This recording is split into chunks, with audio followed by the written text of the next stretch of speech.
वृंदा online study classes में एक बार फिर मैं आप सभी का स्वागत करती हूँ। दोस्तों, आज रक्षाबंधन है। रक्षाबंधन की ढेर सारी शुभकामनाएं हमारे व्यूवर्स को।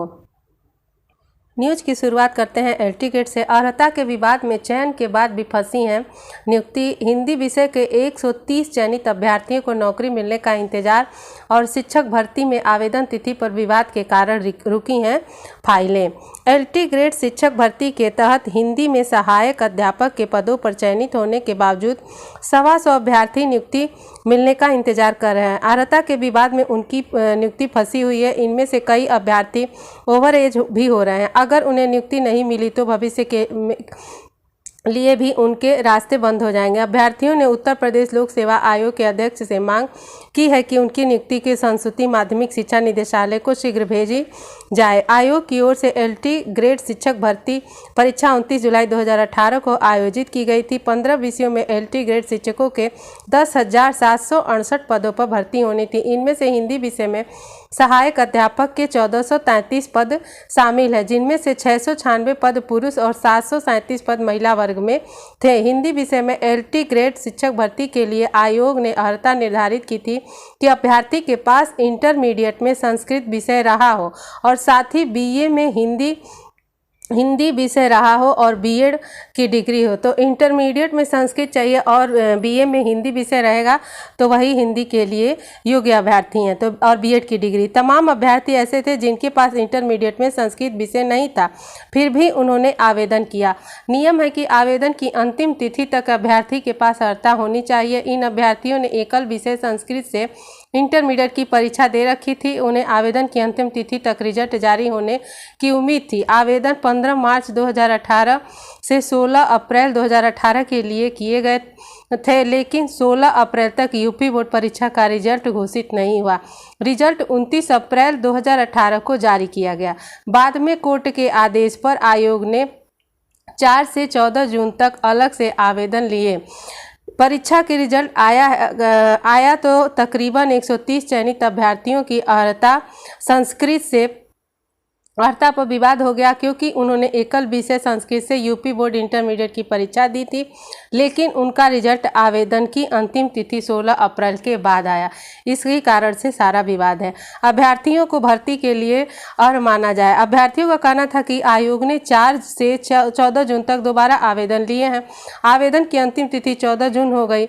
ऐसे में अभ्यर्थियों को भर्ती के लिए अर्ह माना जाए। ये भी सही है कि अगर 14 जून अभ्यर्थियों के आवेदन की अंतिम तिथि हो गई तो उसे ही माना जाए। ऐसे में अभ्यर्थियों को भर्ती के लिए और माना जाए। आयोग ऐसे चयनित अभ्यर्थियों के अभिलेखों का सत्यापन भी करा चुका है, लेकिन अर्हता तिथि पर निर्णय न हो पाने के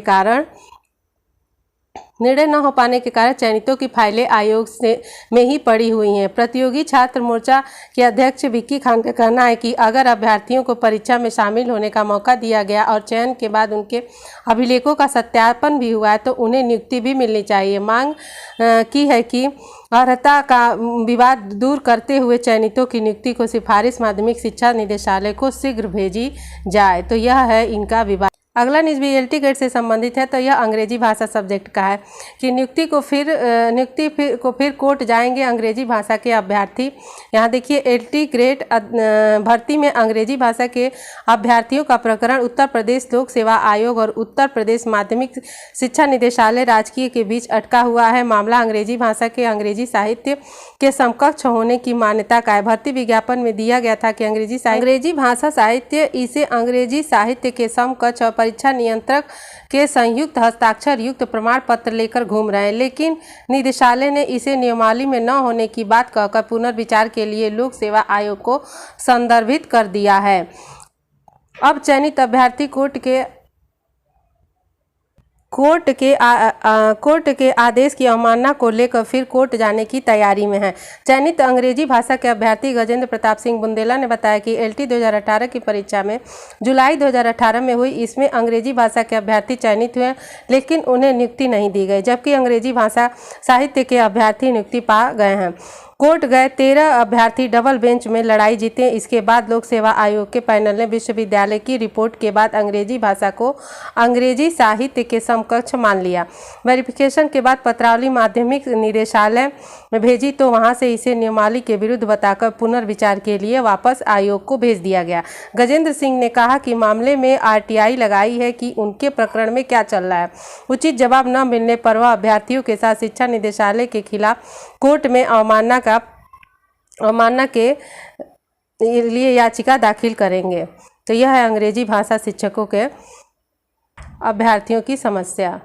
अगला न्यूज, एडेड संस्कृत कॉलेजों में रिक्तियों का ब्यौरा जुटाया जा रहा है और जल्द ही एडेड स्कूलों में संस्कृत भाषा शिक्षकों की नियुक्ति की जाएगी। अशासकीय सहायता प्राप्त संस्कृत माध्यमिक विद्यालयों में शिक्षकों की कमी पूरी करने के लिए मानदेय पर शिक्षक नियुक्त किए जा रहे हैं। शिक्षकों की कमी से जहां शिक्षण कार्य प्रभावित हो रहा है, वहीं छात्र संख्या पर भी प्रतिकूल प्रभाव पड़ रहा है। ऐसे में शिक्षकों की कमी को स्थायी रूप से भरने की व्यवस्था होने तक मानदेय पर शिक्षक भर्ती करने की प्रक्रिया पूरी कर दी गई है।